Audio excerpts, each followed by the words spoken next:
Open the box and check all parts.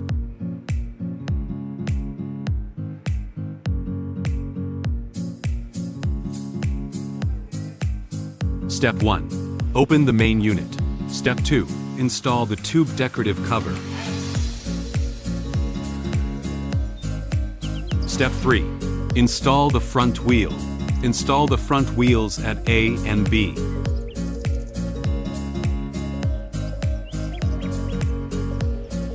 Step 4. Install the rear wheel. Install the rear wheels at A and B. Step 5. Insert the backrest. Insert from the outside using K.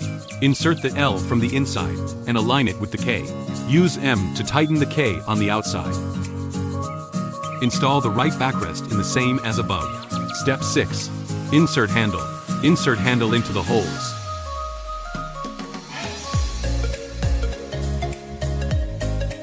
Note: keep the brake cable outside the frame and secure it with the Velcro strap. Step 7.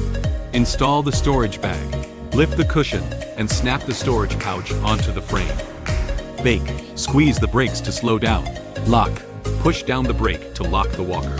Warning: please lock the rollator before sitting. Fold. Lift the seat. Pull the strap to fold.